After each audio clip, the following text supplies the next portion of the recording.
Presenting Benny Goodman and his music.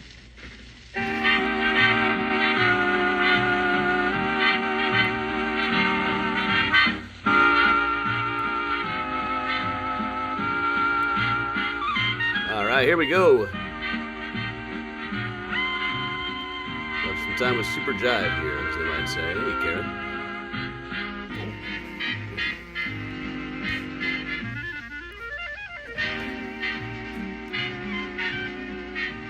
Welcome to Mysterious Chicago, everybody. I'm going to grab myself a LaCroix.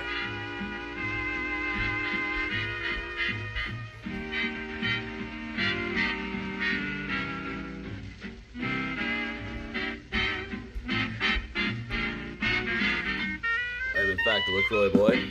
Hey, Timothy. Benny Goodman, ladies and gentlemen, the man with the torrid clarinet and the even more torrid band who purveys assorted rhythms, all danceable. Assorted rhythms, all the danceable. Congress Hotel in Chicago. Do I have my air conditioning and off? first of all, one of Irving Berlin's I think I greatest might have my air conditioning Blue off. Skies. We're going to take care of that real quick.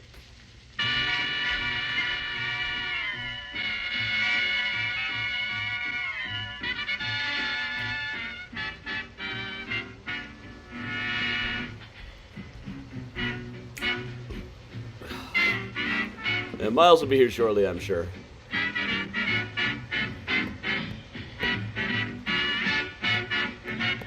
Hey, Georgia.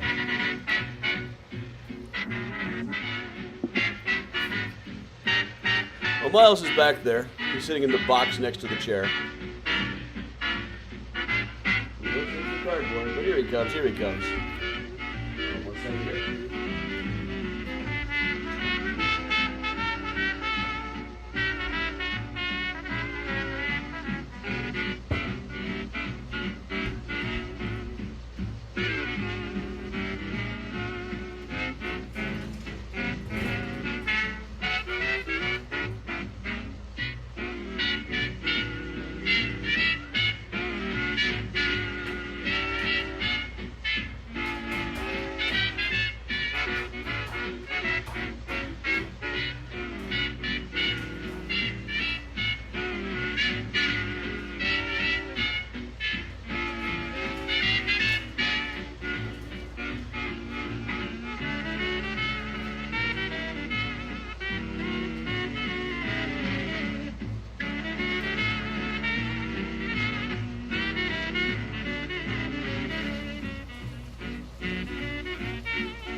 This is the night I wanted a little bit of ice in my drink.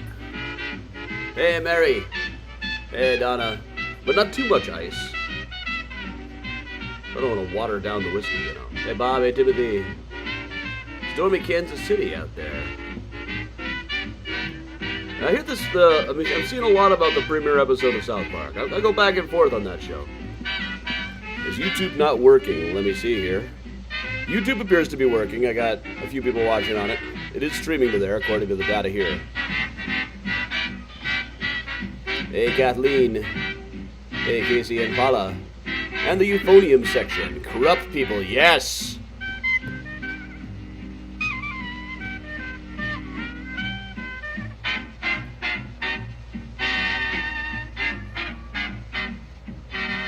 Miles.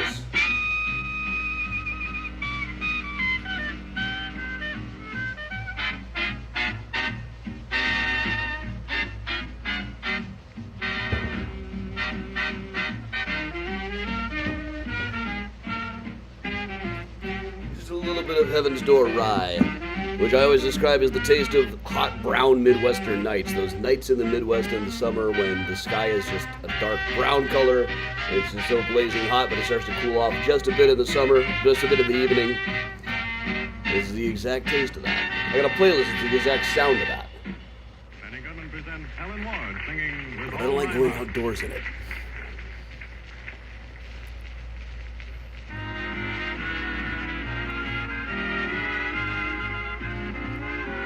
Hey, Steve. Ah, that's the good stuff. with that, and a LaCroix, though I'm not going to be mixing them. Hey, Cindy. Room was put back together from this morning. We had a podcast recording earlier. You'll find out more details on that pretty soon. I don't know how soon to clue you all in. We'll see.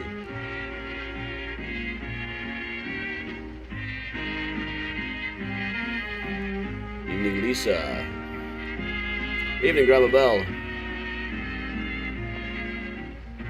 Hey, Chris.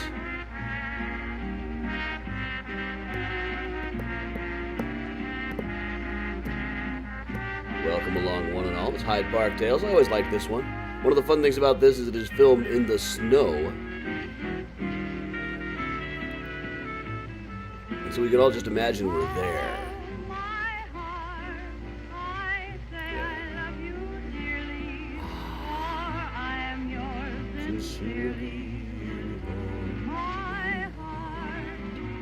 Hey, Beth. Hey, Bob, you have never seen Rocky Horror? Well, you gotta see it properly with a crowd who knows what to shout back at it. There might be an audio track of that. The audience participation is part of the show. Hey, Megan. Susan, how was Fantastic Four?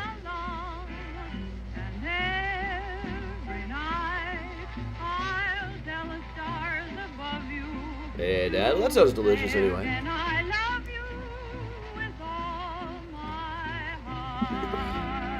Well, Bob, enjoy it. Don't dream it, be it. And when Frank rips off that cloak, imagine Eternal Silence doing the same thing. And wearing the same thing underneath. Hey, Mom.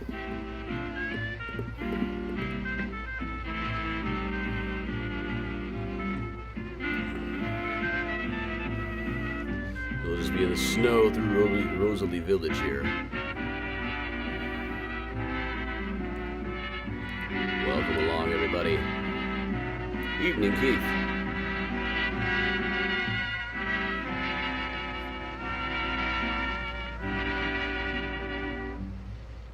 Benny Goodman goes way back and gets a lot of rhythm out of Walk, Jenny, Walk. Benny Goodman and his orchestra.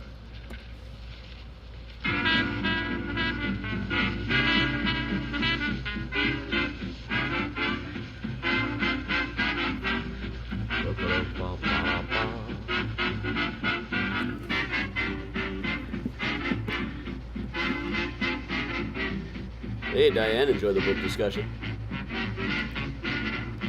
Hope the book was good, too. Okay, this is going to make us all dizzy, so we'll just go back down to the still image.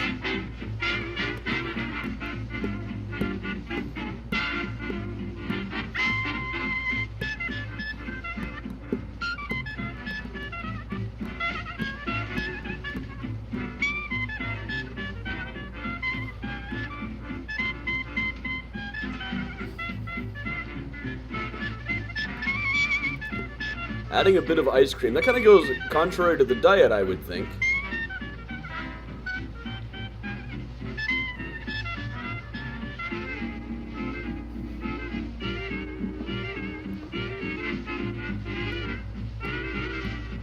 Been watching the documentary about the great bassist Ron Carter all day.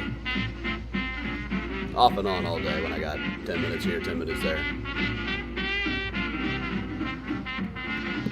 Hey, Karen. Good evening, all the Mysterians out there. If you have suggestions for what we'd like to do for Mystericon, do send them my way.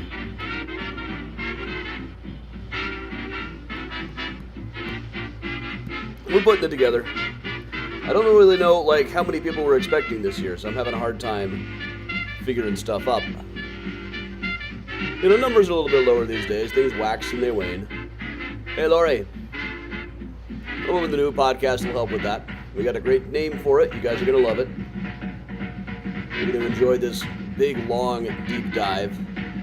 Season 1's going to be all about Johann Hock.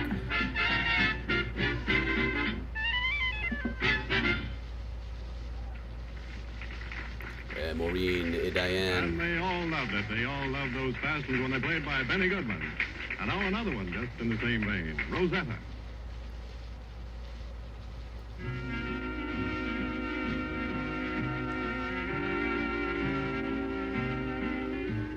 Debbie, that sounds good. Is it your birthday? Did I miss that? Happy birthday if so. I hate it when I miss a birthday announcement.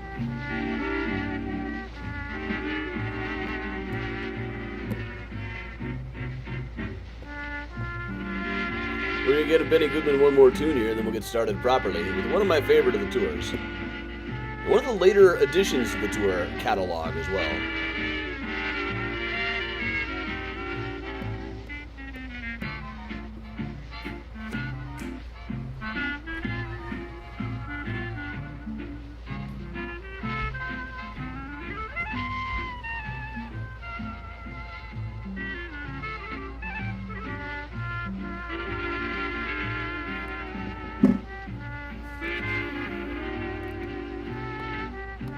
Debbie, thank ya.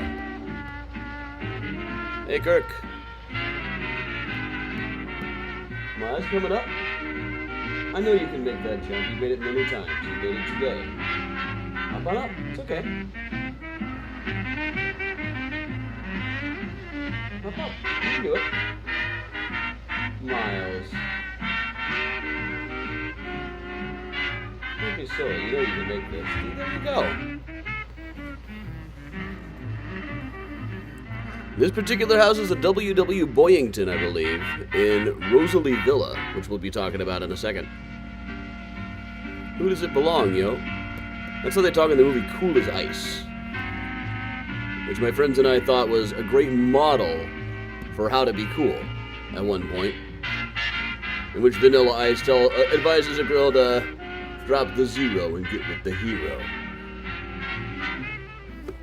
But how do we know who the heroes are? In the 1980s, Ozzy Osbourne was a villain and Hulk Hogan was a hero.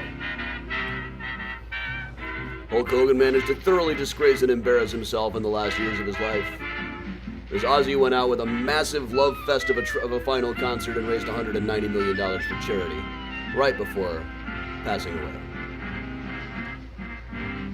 He had his demons, but he died a hero.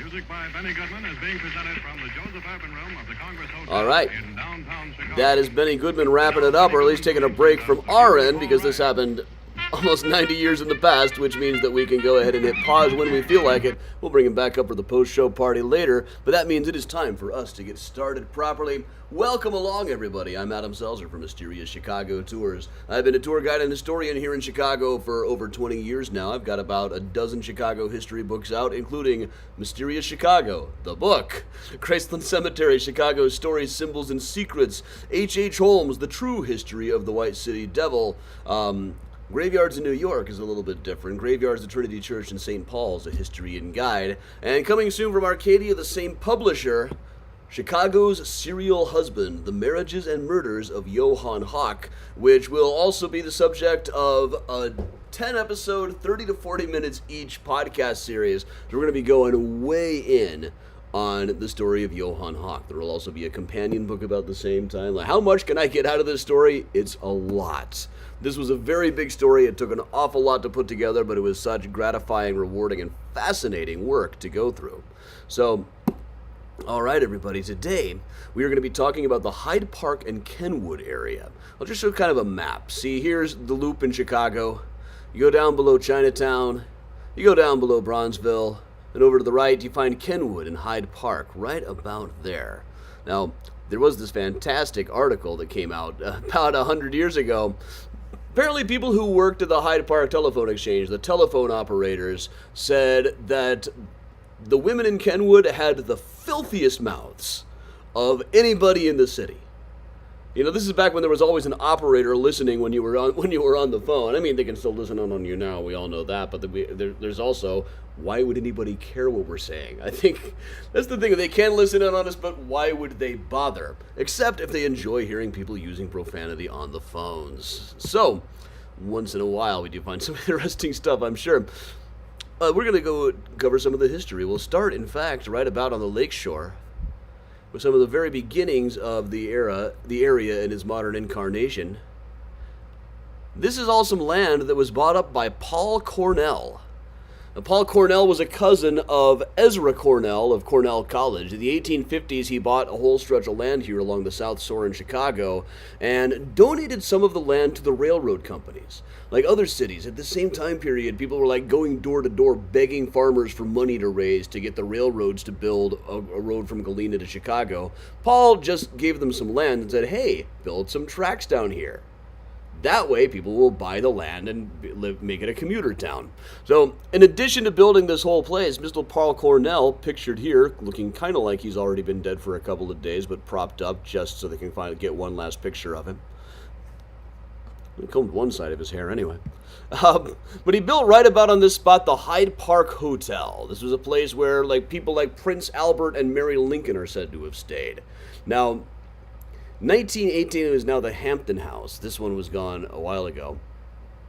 We'll go move up through the Hampton House, which when it was first built was known as a hotel for the Klan, really. Very popular with them, but by the mid-1900s it was hosting Duke Ellington and Jewish weddings. But right outside of it, in 1934 came the murder of Eli Dacus. Now, Eli Dacus, this is totally forgotten now, but it was a very big story in the 1930s. And as late as 1946, an Ohio newspaper said, whenever things are dull in Chicago, just mention the Dacus murder.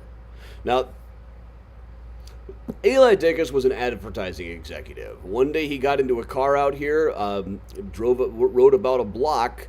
Then a guy jumped out of the next car over with a double-barrel shotgun and shot him to death. Then got back into his own car and drove away. So Eli apparently recognized this guy because he said, oh my God. Or that's the evidence. That's what they kept on saying. He must have recognized him because when he jumped out of the car, Eli saw him and said, oh my God. But I think there's really just a normal reaction when somebody jumps out of the next car with a double-barrel shotgun, whether you know the person or not. In any case, there are a lot of clues to this. His wife was out on a yacht cruise in Europe at the time. He was hanging around with the woman who was his nurse, a lovely young woman named Lucille, who saw the whole thing, and he didn't seem sick enough that he would need a nurse. So the dirt of gossip and the dust of rumors started covering him all over the place. But these were dismissed. It turned out to be easily explained away. Though the driver of the car he was in said that no, he's not dating that nurse. He does have another girlfriend, though. And apparently his wife may have had some other people on the side as well, but she was off on a year. Maybe they had an arrangement. We're in no position to judge at this point in history. But the wife was early on a suspect. They thought she might have had him bumped off for the insurance money. But really, there wasn't a whole lot of a payout from the insurance. They'd been borrowing against the insurance to get through the Depression, just outliving separate lives. The reporter Harry Reid of the Herald Examiner was put on the case, covered it from every angle. Could it have been a gambling debt? Could it have been gangs? He found that most of the insurance money ended up going to the advertising agency that he worked at, who probably did not have a reason to bump him off. A couple of suspects in the case were mysteriously killed. It was one of those stories where everybody had a theory, but nothing was ever really wrapped up. Now, that's a case we ought to go into more detail on sometime. I can't remember if we've covered that on the Patreon or not. But no, this is not Dead Ringers, Eli. Not that kind of dead. All right, well, let's move over. So this is on the corner. This is on 55th Street. Just around the bend from 55th, or just a bit down to the corner, is this section that was once the home of a guy named Shaky Morgan. He was actually a captain in the Civil War, so he was literally Captain Morgan, has a grave at Graceland Cemetery, and was said to be haunting this place after his death, around 1901. This is how the area looks now. As of 1910, it looked like this. Now, Shaky Morgan was a guy who bought up some of the land around here to build piers on the beach. He used lumber to effectively make more land, then leased it to developers to build a hotel for the fair. But this is Shaky Morgan himself. Now, the story went around 1901 that his voice could be heard so loudly in the wind after his death that the family was driven out of the house here on 55th Street. Now, whether that's true or not, I don't really know, but if there's a guy named Shaky Morgan and he's not haunting anything, that is an absolute shame. I mean, with a name like Shaky Morgan, you've got to become a ghost. The ghost of Shaky Morgan, you can't do better than that. Well, let us move on down. And Julianne, congratulations on the new job.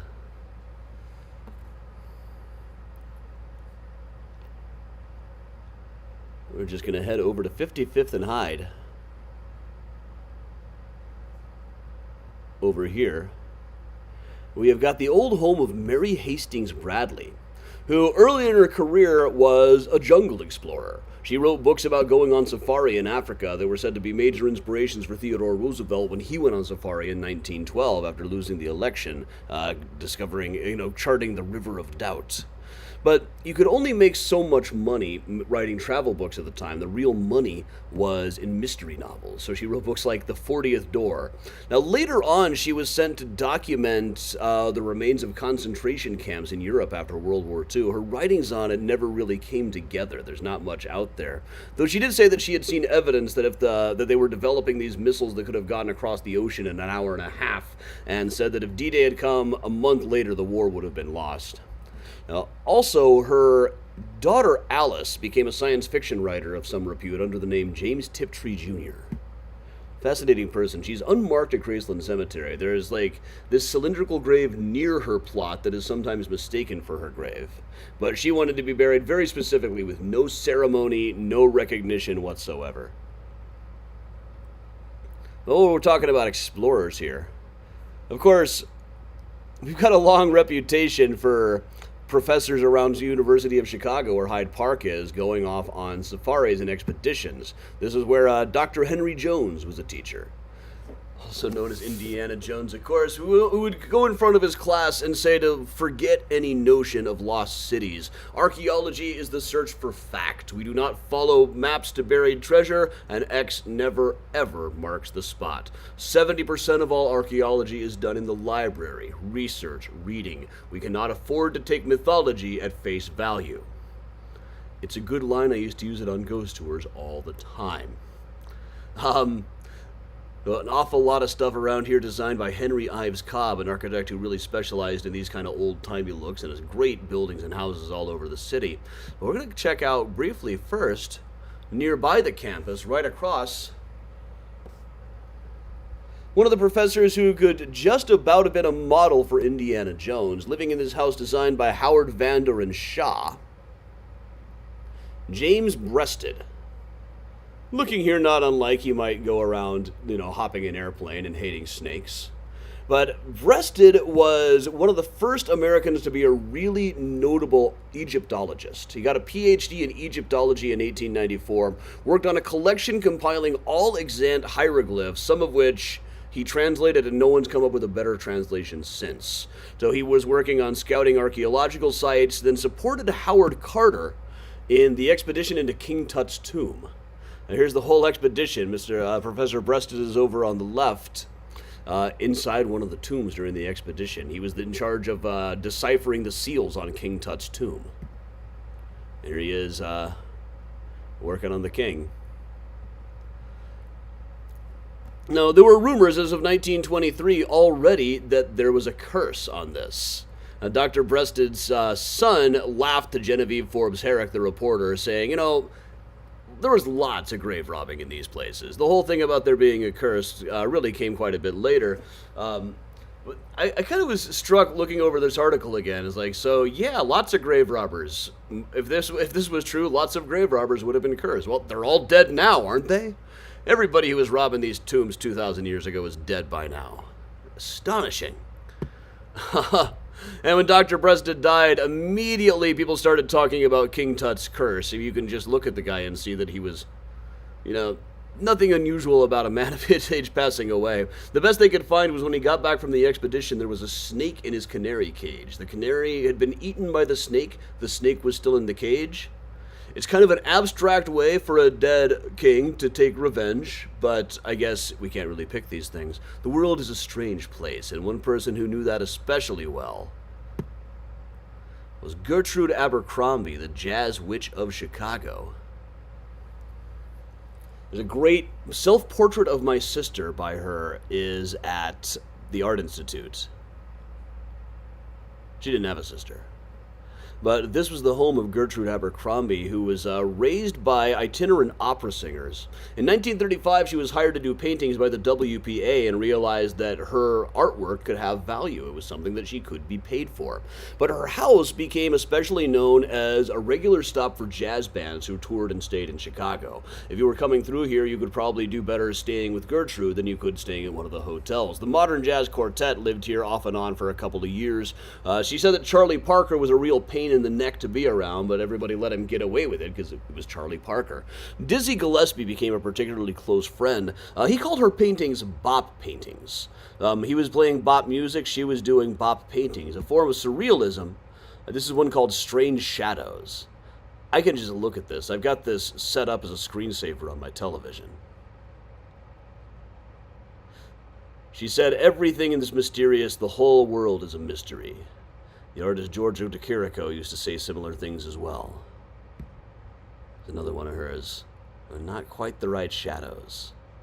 I love the colors on this one. I love this as well, The Search for Sleep. You know exactly what's going on in that painting. Even if it doesn't entirely make sense, and there's a giraffe-like thing in the background. And trees that look like they're chanting to the moon. So you just get lost in these paintings. But here she is hanging out with Dizzy Gillespie. And here she is with Dizzy Gillespie at an art fair. She used to just sell her paintings at street art fests, like the Wells Street Art Festival and things. Now these were paintings, I don't know what she was charging for them at the time, but they now go for hundreds of thousands of dollars, even millions of dollars, I believe. So when you see an artist painting at the street fair, they're painting something like this, it may be a very good investment. There's also a Frank Lloyd Wright house right near here. A couple of famous Frank Lloyd Wrights, in fact. Most famously,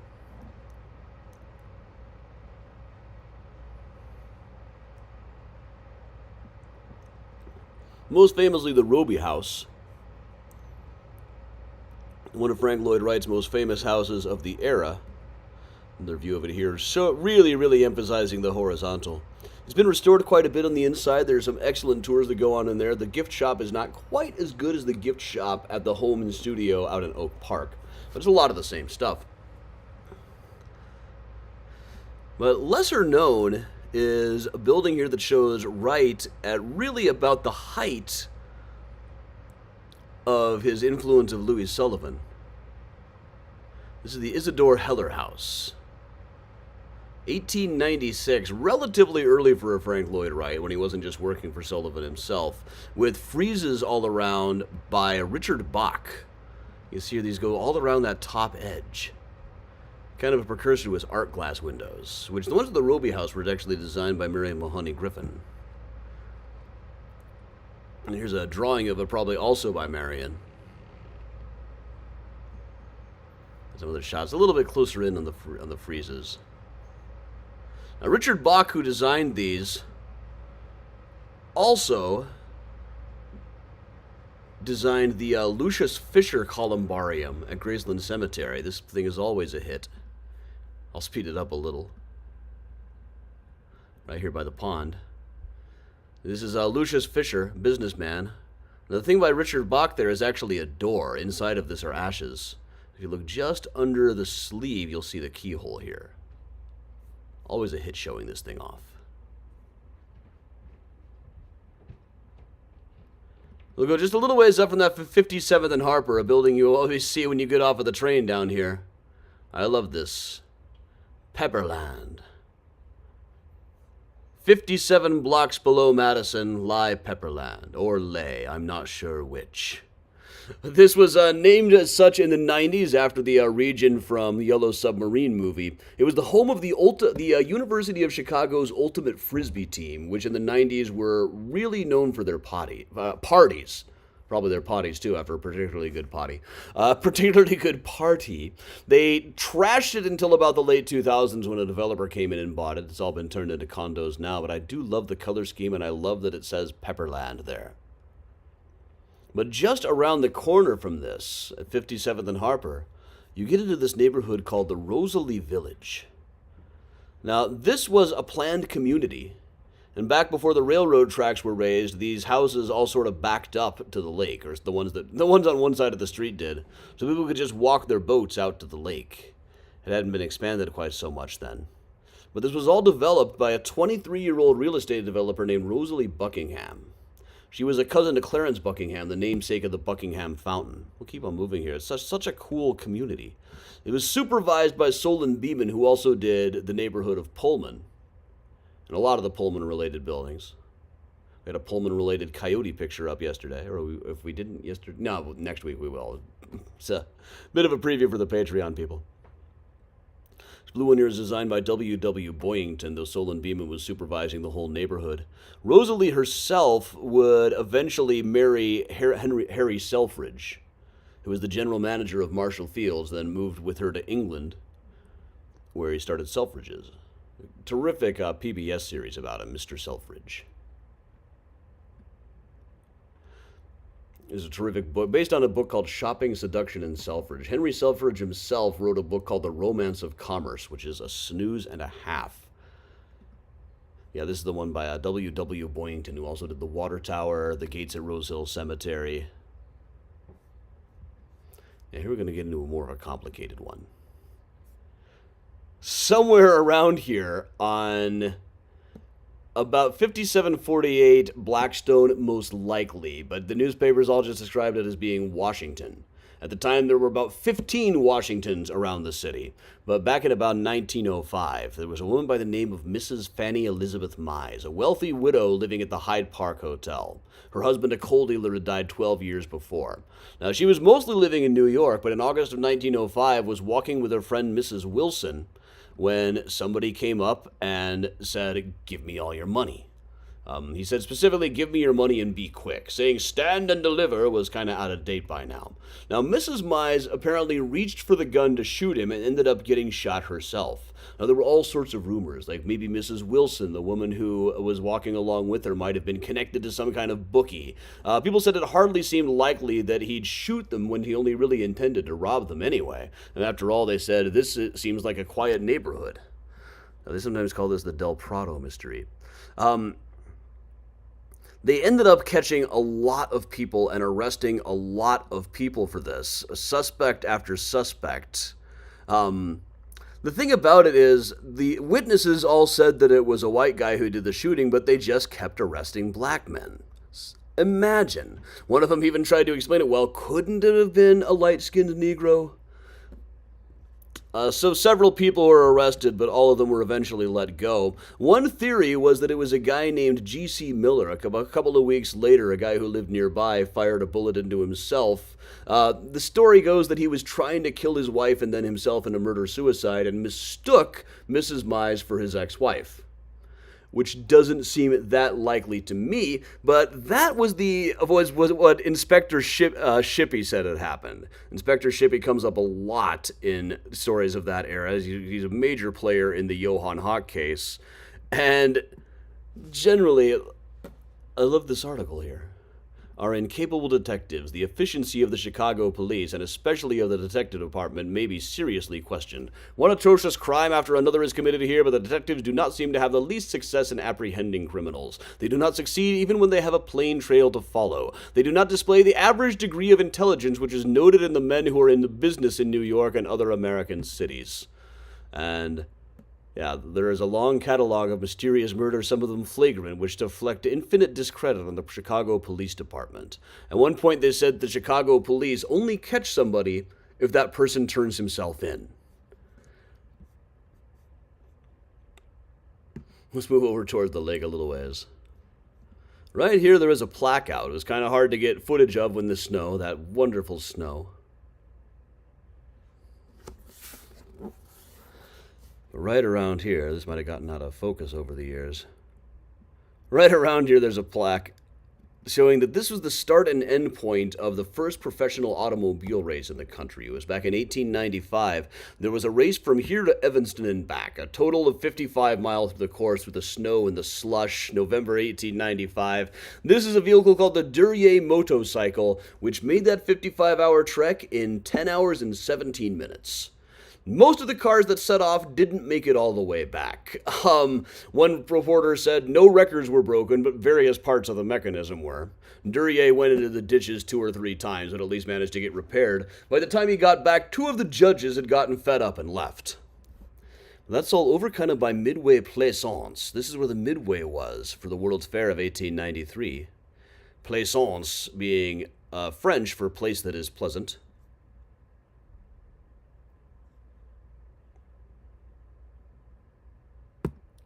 But right about here where the skating rink is was the site of the Ferris wheel during the World's Fair of 1893. And it's difficult for us nowadays to imagine Mr. Ferris's wheel, how impressive this must have been. And we can talk about how big it was with like the cars being about the size of a modern school bus and holding about 60 people. But that really just means that it's wider than a modern Ferris wheel. This thing was 264 feet in diameter. That's like a 25-story building. Now, imagine this. We gotta kind of imagine that very few of the people who would come to this fair had ever seen a building higher than 10 stories before. Most of them had never seen a building higher than 3 or maybe 4 stories before. Buildings just couldn't really get that high at the time without sinking into the wet, marshy soil. So this is a Ferris wheel twice the size of any building you have ever seen in your life. Really very impressive. It's hard for us to imagine how scary this must have been, but it did great business, and eventually was reset up elsewhere in the city, but without a World's Fair to sustain it, it wasn't really that profitable. And eventually it was sent to St. Louis, and here it is in disrepair after their World's Fair some years later. Missouri. All right. We'll go to the other end of that park. Now, the other end is Washington Park, presently crowned by one of the more depressing statues anywhere. This is the Fountain of Time, in which Father Time watches over the progression of man from life to death. This is a fountain by Laredo Taft. Taft himself is carved into the figures on the back. He was known around Chicago for doing Eternal Silence, which has kind of a similar hooded figure. That is watching over this. Once again, Father Time. Here we've got the guy just slightly lowering. Like you can see the Eternal Silence. He's got it all the way up. Then down below you can see a bit more of his face. You can see a bit of the beard here. In just a second he's about to throw off that robe and he's going to be wearing stunning lingerie underneath. I've been saying this for a while.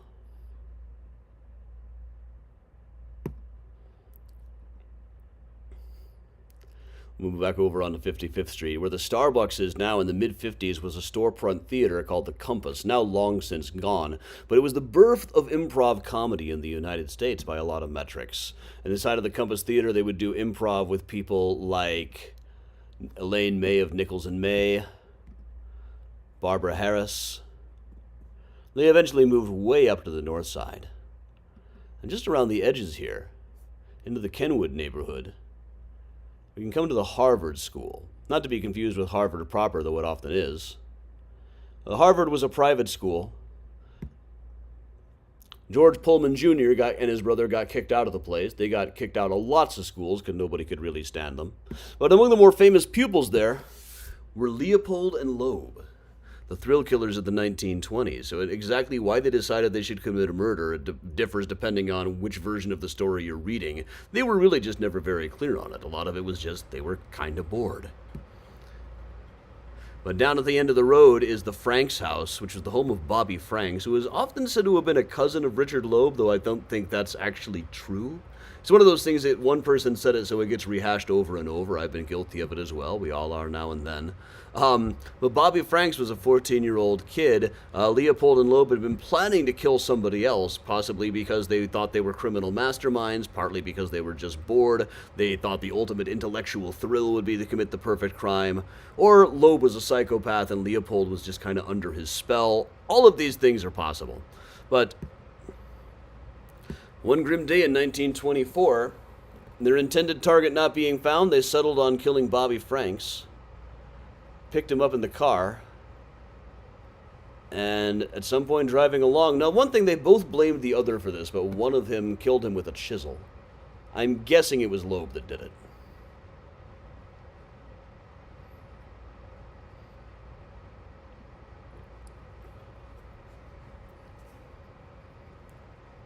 He would have been going right about by here when it happened. And incidentally, you will see that this next street is kind of blocked off through traffic. One of the more secure streets in the city these days. Because down at the end is President Obama's house. Somebody's added the P, so it's presidential traffic only. Kind of amazed they haven't blamed Obama for not stopping the murder of Bobby Franks. Happened right near his house. But while we're talking about criminals, we're also going to cover this house over at 6323 Drexel, a little bit further away. This is where they captured the blonde tigress. Shown here having dyed her hair red because she was already known in the press as the blonde tigress. Woman named Eleanor Jarman. In 1933, she was a single mom and started dating a robber. Now, she was present and helping to beat up a tailor when her new boyfriend, the robber, shot the tailor to death. They both fled and ended up hiding out down here on Drexel. They were captured in this place. He was given the chair, but she was sentenced to 199 years in jail. Now, this is partly because I imagine it's not really fair. Legally, it was probably she would have been held as equally responsible, but women never got as strong a sentences for murder as men did in Chicago. It was something that feminists of the 1930s harped on or talked about or yelled about consistently, that women were treated like these delicate flowers in the court even when they had killed somebody. But here's the thing about Eleanor Jarman is she escaped from jail and was never captured again. So in 1940, she escaped after about 5 years in jail. In the 1990s, she had grandchildren who said that they had been communicating with her via coded classified ads. I'd love to find some of those coded classified ads. I've done that on some other cases. She had apparently been working as a waitress around Des Moines and Kansas City for decades. But in 1994, 60 years after the conviction, there was a whole article that a guy had dug out a tunnel in his garage just in case she ever needed to sneak into the place. Incidentally, they were also showing Billy Joe's Picture Show in Des Moines was showing The Fugitive the week this article came out. That was the Rocky Horror Theater in Des Moines. You could still smoke there as of the year 2000 when I went in. The air was thick with cloves. Every goth in town would show up for Rocky Horror on Saturdays at midnight.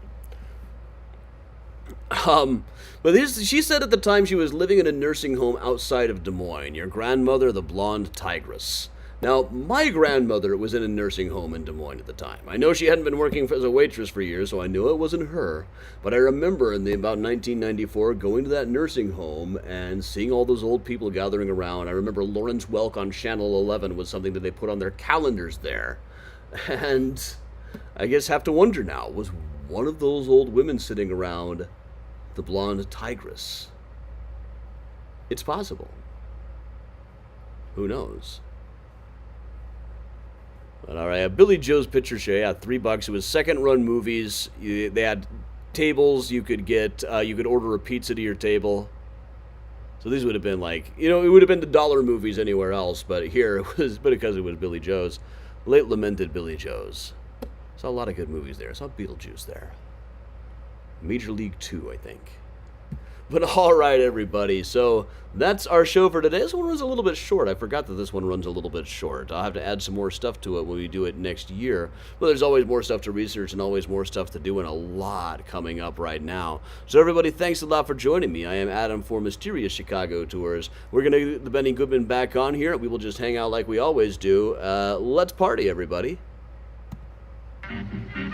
Like that. Finish off the last of my rye. Perfect taste for such a hot night. Well, the dinner I just had tore up my mouth a little bit, so that's really painful. Susan, I covered Crazy Train yesterday. Well, twice. I did the Hamlet version that was up on the stories. And then I did it properly at karaoke. There's a lot of Aussie going on in karaoke last night.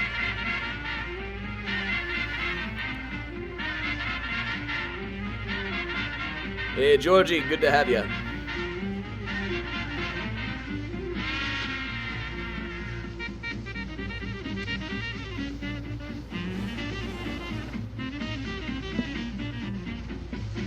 If you guys have suggestions, what you'd like to see from Mystericon, let us know. You know, Mandy Cripp will not be present by then. She's, her due date is right around then.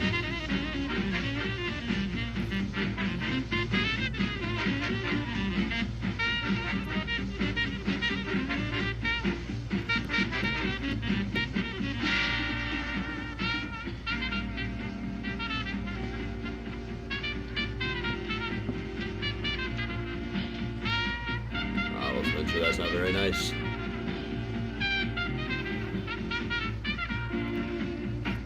Oh, thanks, Lori. Mysterian Cards Chat, buying stamps tomorrow. I'm missing that one. You know, I'm not a member of the Mysterious Chicago Regulars group. But you all should join a Mysterious Chicago Regulars and Miles fan club. Ah, I see Miles is up in his egg chair.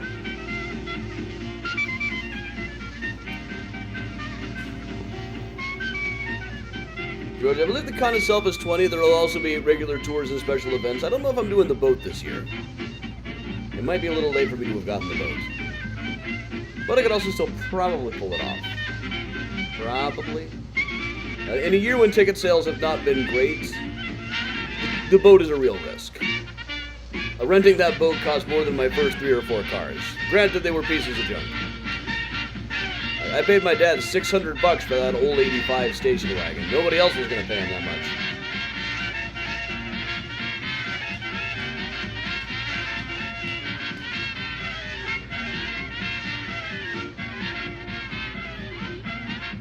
Alright, con info right there. Laura, throw me a line if you can about the con. I gotta get to work on this. I still got I got a school group coming up. There won't be a tour next Thursday night. I will be off in Boston. But I think that might be the night I'm doing a ghost tour in Boston. Not running it myself, but there. And that would put rhythm in the feet of a wooden Indian. That was the bugle call rag, Benny Goodman's own arrangement. Now, the popular tune, Thanks a Million. Bus tour is a much more likely scenario here. Maybe we'll do a pub crawl. We'll do a ghost tour and then a pub crawl.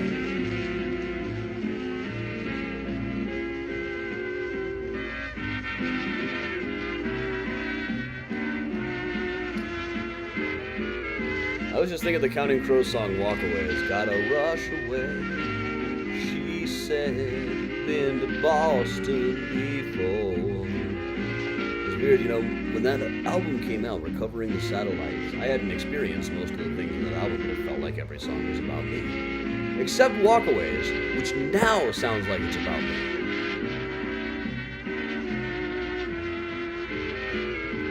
We must have the boat tour. I'm nervous about the boat tour this year. It is a major financial risk, the boat tour. Grave Robbing 101, alright. Bob, US and UK versions of the film. I don't know how different it is, really. I know, like, the initial VHS release did not have the song Superheroes at the end.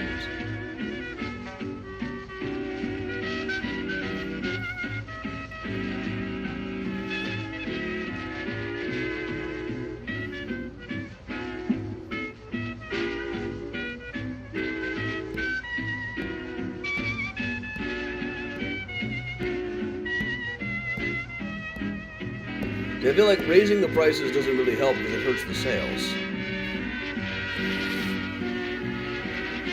But I was hearing last year people tell me they were tired of the boat tour. I mean, the buildings are the same year to year for the most part. Though as we've seen today, doing them virtually, there are a lot of them that are different from 5 years ago.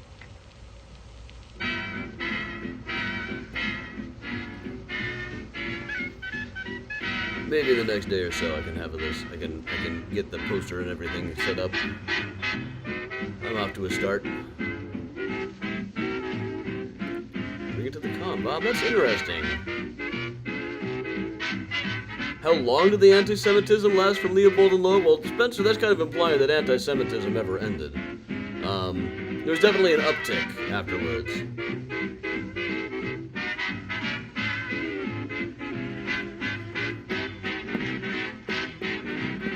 It's hard to quantify these things. Walk us into that haunted ballroom on the upper floor of the Congress. That would be the Florentine room. Maybe? They want a lot of money to go into that place. And we tried doing the boozy tour one time, and it wasn't great. It was, it got a little bit rocky. But an actual pub crawl would be a whole different thing.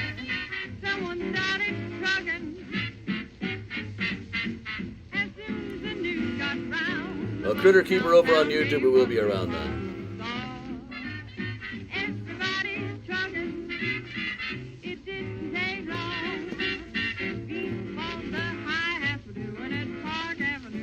All over town.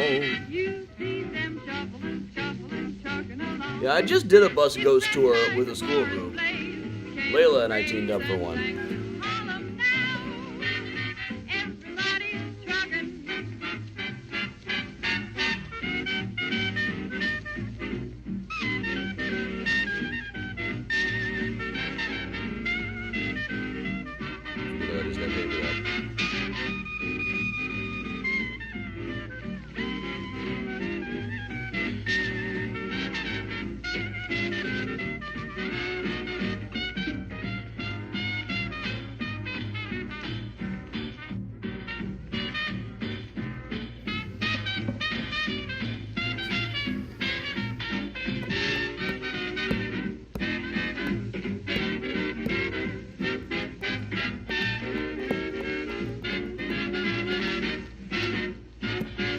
Spencer asked, do you believe in ghosts, or is that a tour thing for you? Well, ghost is a very broad term. It means a lot of things to a lot of different people, so it's hard to say yes or no before I define the variable, but the parameters of the variable.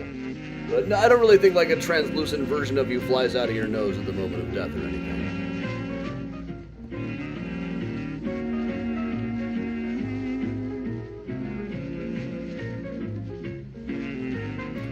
Next year, we're going to be very close to the 90th anniversary of this particular music being played in the ballroom where we're going to be for Mysteriocon. I believe we're in the old Joseph Urban room again, right?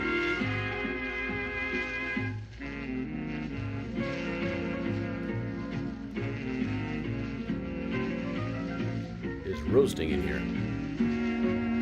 I just put the air on, right? It's a hot night.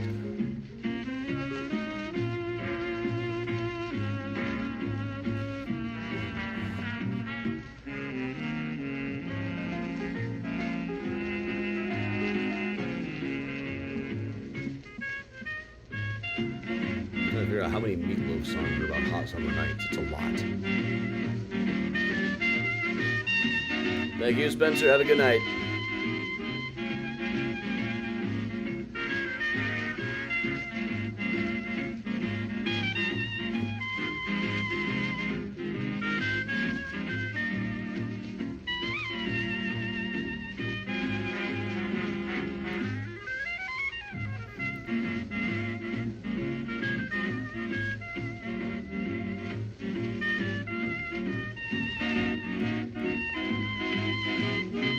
The rain cooled it off a little bit. But also, I stepped outdoors and my glasses fogged up. Again today.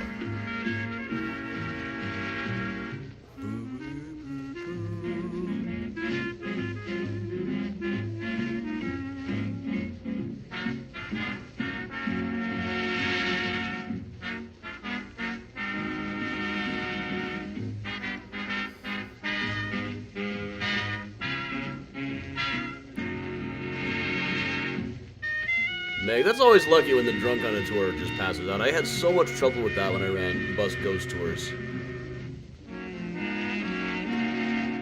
Never a problem on walking tours, but it was a major headache for me. The drunken bachelorettes who come on ghost tours. Woo! Yeah, that's the noise ghost make. That's right. That's right. And some more to Benny Goodman and his orchestra, and hear Helen Ward sing Eeny, Meeny, Miny, Mo. Have a great evening, Sarah. Hey, Timothy. I want ice cream really badly right now. I must have some. Yes. Rogers Park Provisions will be closed. But Jenny's will be open. Yes.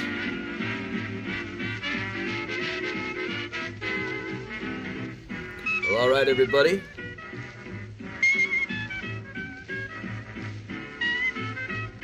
Meg, that sounds familiar. Is this guy going to be talking the whole time? But all right, thanks everybody for joining me. We will be doing Find a Grave Friday tomorrow, so I'll see you tomorrow for that. And until then, everybody, stay safe and stay strong. And of course, if you can, do stay